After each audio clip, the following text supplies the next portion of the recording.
साथियों, जय भीम, नमो बुद्धाय। आज हम लोग पहुंचे हैं आजाद समाज पार्टी के सदस्यता अभियान की यहाँ मीटिंग चल रही है कुटेहना में, जो कि यहाँ पर कुछ आजाद समाज पार्टी के पदाधिकारी लोग हैं और कुछ यहाँ पे लोग हैं जो जुड़ना चाहते हैं। क्या है पूरी बात, आइए हम समझेंगे। भैया कृपया अपना परिचय दीजिए। राजकुमार भीम, जिला अध्यक्ष आजाद समाज पार्टी सुल्तानपुर। जी जी, बहुत बहुत स्वागत है आपका आपकी आवाज़ तक और सुनो टाइम चैनल में।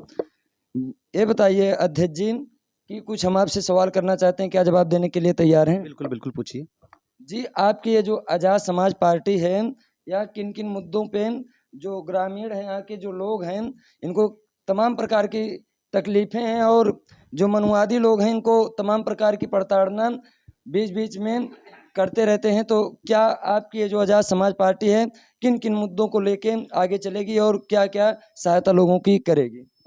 हमारी पार्टी का मेन उद्देश्य है दलित, शोषित, वंचित के जो भी लोग हैं, हमारे राष्ट्रीय अध्यक्ष चंद्रशेखर भाई का आदेश है कि आप गांव-गांव जाकर और पार्टी के बारे में हमारे गांव जो ग्रामीण लोग हैं, अभी चंद्रशेखर भाई, बहुत लोग हमारे पढ़े लिखे अनपढ़ लोग हैं, उनको जानकारी नहीं है कि चंद्रशेखर कौन है। तो इसीलिए हम लोग ग्राम सभा में आदेश है कि हर ग्राम सभा में मीटिंग लगाएंगे, वहाँ जाएंगे, भाई के बारे में बताएंगे और उनकी नीतियों के बारे में बताएंगे कि इस समय पूरे भारत में अगर बहुजनों पर कहीं पर भी अत्याचार होता है तो आप सबसे पहले किस चंद्रशेखर भाई को खड़े पाएंगे। और किसी के ऊपर जुल्म ज्यादती होती है तो उसके लिए हमेशा तत्पर खड़े रहते हैं। जी भैया, बात तो आपकी सही है अध्यक्ष जी, लेकिन हम लोग देखते हैं कि गांव में जो गरीब व्यक्ति हैं, पिछड़े वर्ग के हैं, दलित समाज के हैं, एससी ओबीसी को, इन्हों को जो ब्राह्मणवादी लोग हैं, मनुवादी लोग हैं, इन्हीं को मारते पीटते हैं, उल्टा इन्हीं को जेल भी पहुंचा देते हैं। तो इस पे आप क्या कहना चाहेंगे? समस्याएं कहीं तो ज़्यादा से ज़्यादा हमारे समाज के लोगों में हैं। आप जब तक शिक्षित नहीं होंगे, अपने हक अधिकार के प्रति जागरूक नहीं होंगे, शोषण आपका निरंतर होता रहेगा। अगर आप अपना शोषण बंद कराना चाहते हो तो सबसे पहले आप शिक्षा पे ध्यान दीजिए, अपने बच्चों को पढ़ाइए लिखाइए। अगर बच्चे आपके पढ़ लिख लेंगे तो शायद आपका शोषण कोई नहीं कर पाएगा। बाबा साहब ने कहा था, जो समाज शिक्षित होता है उसका शोषण नहीं होता है। सबको साथ में आज़ादी सबको मिली है बराबर की। अगर आज के 75 साल हो गए, आज़ाद सब लोग साथ में हुए थे। हमारी हालत वह है कि हमारे समाज के लोग जो अभी तक जागरूक नहीं हुए, क्योंकि उस शिक्षा से दूर रहे। शिक्षा एक ऐसी चाबी है जिससे हर समस्याओं का ताला खोला जा सकता है।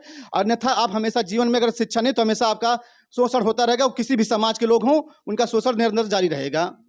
अध्यक्ष जी, हम देखते हैं हमारे समाज में लोग दिन भर मजदूरी करते हैं, 300-400 रुपया कमाते हैं, उसमें 100 रुपये की सब्जी लेते हैं और 200-300 रुपये की दारू पी लेते हैं। इस पे आप समाज का क्या उद्देश्य देना चाहते हैं? सही है कि गलत है? इस पे क्या कहना चाहेंगे? कहने का सर मतलब यही है कि अगर समाज जब जागरूक होगा, उसको अपने हक अधिकारों के बारे में जानकारी होगी कि हम मान लीजिए किसी कारण बस हमारे माँ बाप नहीं जागरूक थे, हम अपने बच्चों को पढ़ा लिखा नहीं पाए, तो लेकिन आज तो सारी सुविधाएं हैं, सरकारी स्कूलें हैं, आपको वहाँ निःशुल्क शिक्षा दी जा रही है, वहाँ बच्चों को भेजिए।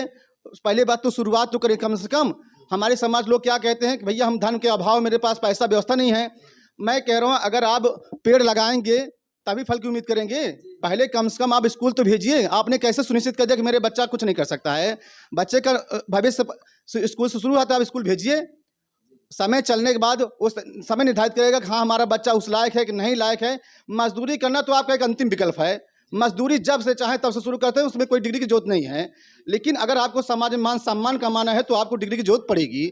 इसलिए हमेशा आप जागरूक होइए। और माताओं बहनों से विनम्र निवेदन है कि एक टाइम कम खाइए लेकिन बच्चों को स्कूल जरूर भेजिए। हमारे समाज के लोग क्या, जो माता बहनें क्या करती है, अरे भैया नहीं जाता नहीं कैसे? अगर आप लोग भेजेंगे तो बच्चे कैसे स्कूल नहीं जाएगा? पहले आप तो शुरू तो करिए।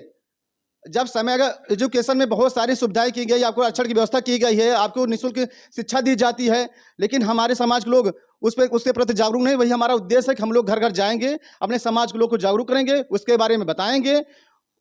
अध्यक्ष जी, हम थोड़ा आपसे यह बात करेंगे कि जो सरकारी स्कूल की आपने बात कही, यहाँ पर गरीब के और दलित के बच्चे पढ़ते हैं, बात सही है, लेकिन इनके बच्चों को हम देखते हैं जब जाते हैं, जो वहाँ के मास्टर लोग हैं, जो वहाँ के शिक्षक शिक्षिका हैं वो लोग मोबाइल में व्यस्त रहते हैं, तमाम प्रकार के काम करते हैं, बच्चों की शिक्षा पे ध्यान नहीं देते हैं।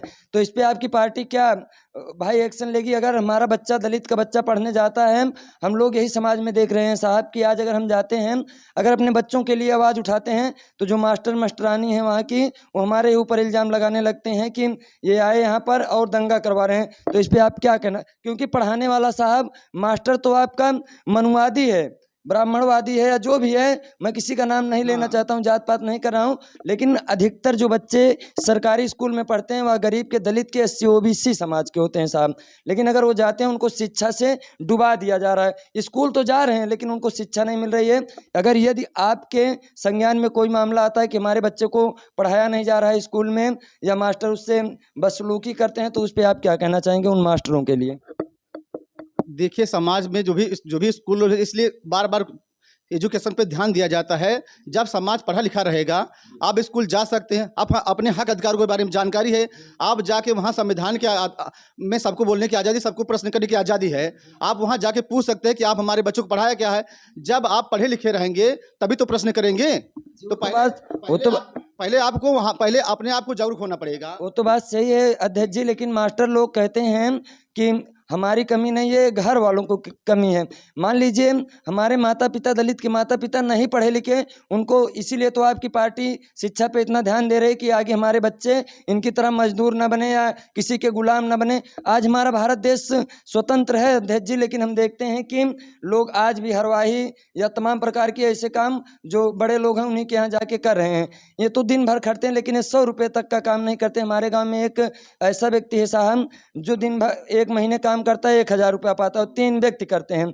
तो साहब लेकिन जब उसके घर वाले पढ़े लिखे नहीं हैं, उतना शिक्षा में नहीं गए हैं, लेकिन अगर उनका बच्चा पढ़ना चाहता है साहब, तो जो ये मनुवादी लोग हैं, जो ऐसे लोग हैं जो उनको सरकारी इन्हीं के टैक्स के पैसे से उनको तनख्वाह दी जा रही है, लेकिन इन्हीं को स्कूल तो जा रहे हैं लेकिन उनको फिर भी शिक्षा नहीं दी जा रही है। इस पे आप किसको दोषी मान रहे हैं, घर वालों को क्या मास्टर लोगों को? देखो, उस समय जो एजुकेशन, जो वहाँ टीचर लोग रहते हैं, वो मोस्टली सब समुदाय से आते हैं। वो हमारे समाज के जो बुद्धिजीवी लोग हैं, आपकी हमारी जवाबदेही बनती है कि अगर कोई सूचना देता है कि स्कूल में ऐसा हो रहा है, तो जो उस गांव के या जो भी उस समाज के लोग हैं, जो वहाँ पर बुद्धिजीवी लोग हैं, जो पढ़े लिखे लोग हैं, उनको वहाँ जाके बात करना चाहिए कि अगर आप यहाँ स्कूल में पढ़ाने आए तो देखो, सबको अपनी नौकरी प्यारी है। अगर हमारे पढ़े लिखे लोग के अगर बच्चे वहाँ जाएंगे तो हम आप प्रश्न कर सकते हैं।